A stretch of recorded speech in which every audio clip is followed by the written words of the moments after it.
자, 여러분 읽어봤더니 일단 제목이 1번 산수나무의 농사예요. 여러분 나무가 농사를 지을 수 있어요?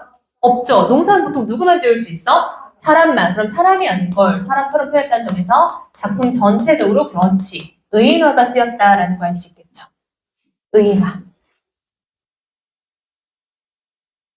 자, 근데 여러분 의인화는요. 큰 의미에서는 비유적 표현이다라고 했었죠. 그럼 여러분 이 작품은요. 큰 의미에서 비유적 표현이 전반적으로 쓰였다라는 걸 알 수 있겠죠.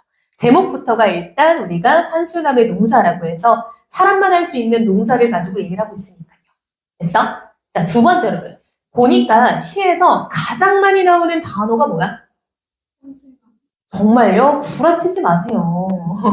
그늘이란 말이 제일 많이 나오죠. 그쵸, 여러분? 자, 그럼 우리가 가장 많이 반복되는 이 그늘이라는 단어가 무슨 의미인지에 대해서 고민 한번 해봐야겠죠. 그쵸? 그럼 우리는 그늘에 대한 의미를 모아가는 게 이 시를 파악하는 가장 중요한 열쇠라고 생각하면 될 것 같아요. 맞죠? 왜 여러분? 반복은 보통 몇 가지 기능이 있어요? 그치? 강조와 운율이죠. 그럼 그늘을 죽도록 반복하고 있다는 거는 얘를 통해서 이 사람이 말하고자 하는 바가 강조된다라는 거죠. 그럼 과연 그늘이라는 말을 이렇게 반복함으로써 무슨 얘기를 하고 싶은 걸까? 이거를 보면 된다는 거야. 그럼 친구들 여러분 샤프로 밑에 공간 맞죠? 그늘에 대해서 묘사된 특성을 한번 다 꺼내와 보세요. 그늘 하고 1번, 2번, 3번, 4번, 5번 다 긁어와봐.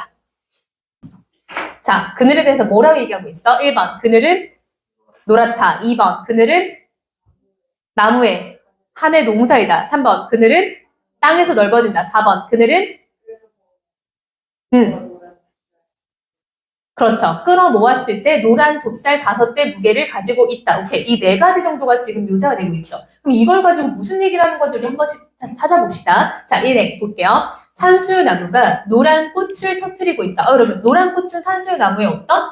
개화니까, 그쵸? 이건 뭐 결과물 이렇게 볼 수 있겠죠. 적어볼까? 노란 꽃, 결과물. 산수유나무의 어떤 결과물인 거죠. 그럼 여러분, 이것 또한 산수유나무가 만들어내는 거죠, 여러분. 나무에서 꽃이 피는 거네? 그럼 이게 산수유나무에 뭐라고 할 수 있을까? 결실. 뭘 했을 때? 농사졌어요. 그치? 농사의 결실이라고 표현해볼까요? 아, 산수유나무가 노란 꽃을 피워요. 근데 이 노란 꽃은 농사의 결실이다라고 볼 수 있겠죠. 나무가 열심히 무럭무럭 가지를 뻗치고 거기서 꽃을 피워내는 거니까 산수유나무는 그늘도 노랗다. 아까 우리가 그늘에 대한 정보를 모았을 때 첫 번째로 나왔던 말이 노랗다라는 말이 있었죠. 그럼 이 노랗다라는 색채어죠. 이 색채어를 쓰고 있는 이유가 뭐겠어? 어디에서 지금 연상된 색깔인 거야?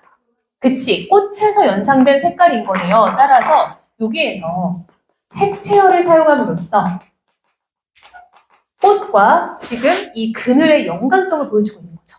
나무가 가지를 막 무럭무럭 퍼뜨리고 거기서 꽃이 피었어. 거기서 생기는 그늘을 말을 하는 거겠지. 자, 마음의 그늘이 옥말려든다고 불평하는 사람들은 보아라. 무슨 형태의 문장이 쓰였어요? 명령형이죠. 여러분, 명령형은 화자의 의지가 참 어때? 강하죠. 화자의 강한 의지가 담겨있는 부분이죠.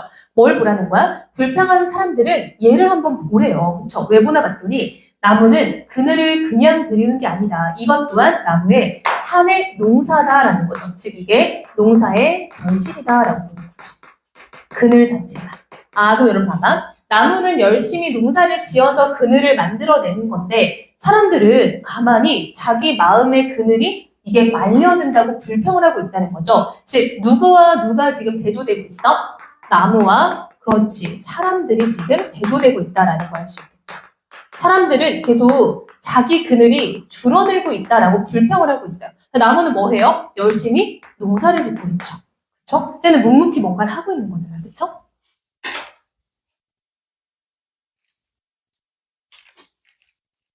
산수유나무가 그늘 농사를 짓고 있다. 여러분, 역시 이게 아까 말했던 의인법의 기본 바탕인 거죠. 나무가 농사를 짓고 있다가 바로 의인화의 기본 바탕이죠.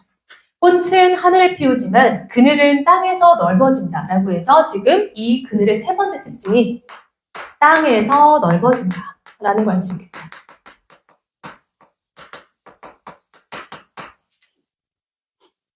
산수유나무가 농부처럼 무슨 법? 직유법. 직유법은 비유법이죠. 원관념은 나무지만 보조관념이 농부네요. 농사를 짓고 있다. 끌어모으면 벌써 노란 좁쌀 5대 무게래요. 여러분, 자. 노란 좁쌀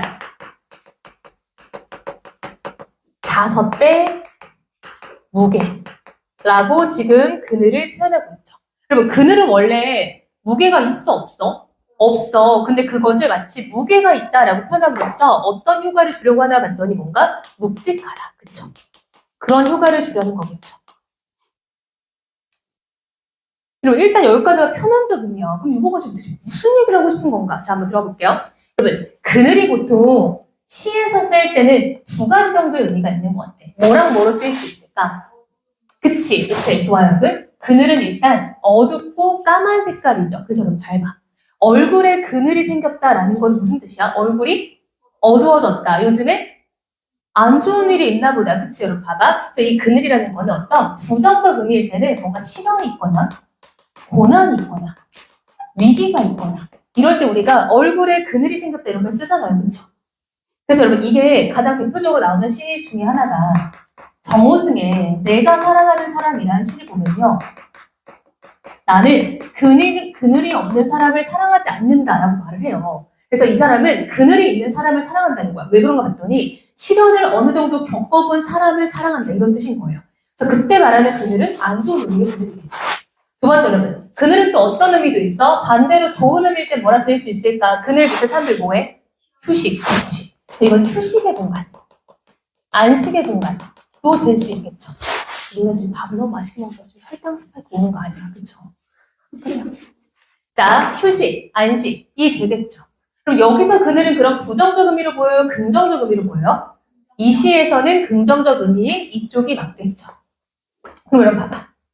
산수유 나무가 그늘을 열심히 농사 짓고 있죠.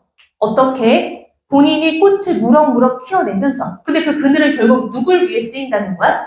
사람들의 휴식과 안식을 위해 쓰인다는 거야. 여러분, 산수유 나무가 열심히 농사를 지어서 결국 누가 좋은 거야? 사람들이 좋은 거야. 즉, 이때 이 농사의 결실이자 이때 그늘은 무슨 의미가 되는 거야? 산수유 나무에 누구에 대한? 사람에 대한 뭐? 그렇지. 배려라고 할 수 있겠죠. 남을 배려하는 마음, 이타심이라고 할 수 있겠죠. 그늘의 의미가 부정적인지 긍정적인지 한번 잡아보고 그것으로 따라가면 되니까. 그럼 결국은 이 나무는 사람들에게 뭔가 이런 휴식처를 주겠다, 안식처를 주겠다, 배려하겠다, 이타적인 생활을 하겠다 이런 말이겠죠. 자, 근데 여러분 지금 주구장창 나무 얘기를 했어요. 나무는 자연물이죠. 식물이니까. 근데 자연물의 이야기를 통해서 말하고자 하는 게 나무가 진짜 우리한테 배려하고 우리한테 이타적인 우리한테 헌신하는 존재예요?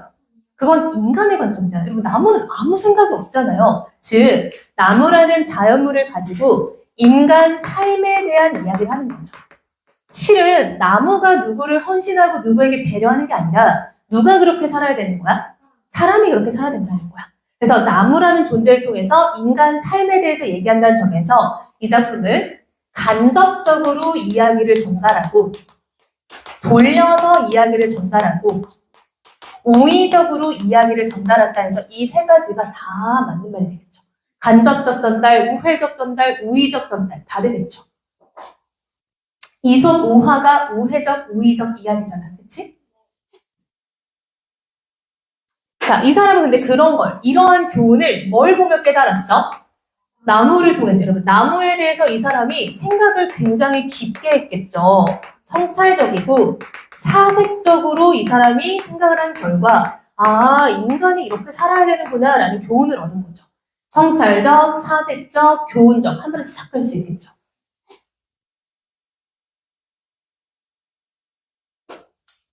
노랗다는 말 되게 많죠. 색채어를 굉장히 자주 쓰고 있네요. 여러분, 색채어는 무슨 심상? 그렇지. 그럼 이 작품은 시각적 심상이 두드러지는 작품이라고 할 수 있겠죠. 색채어는 시각적 심상. 근데 여러분, 시각적 심상이라는 거는 더 크게 말하면은 이 시는 감각적인 것이 두드러지는 시라고도 당연히 말할 수 있겠죠. 감각 안에 시각이 있는 거니까 더 크게 말하는 거는 상관이 없네요. 자, 여러분, 그늘이라는 말이 굉장히 많이 나오죠. 이거 뭐라고 할 수 있어? 시어의 반복이라고 할 수 있겠죠.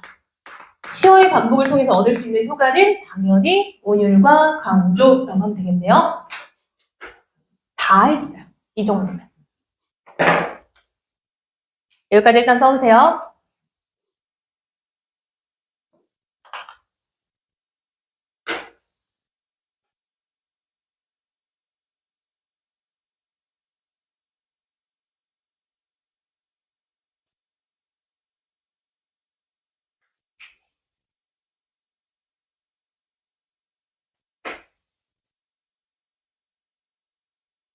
자, 자연인 나무와 인간인 사람들이 대비되고 있죠? 더 크게 확장하면은 자연사와 인간사의 대조라고 당연히 볼 수 있어요. 자연에서 일어나는 일, 인간에게서 일어나는 일 이런 뜻인 거예요.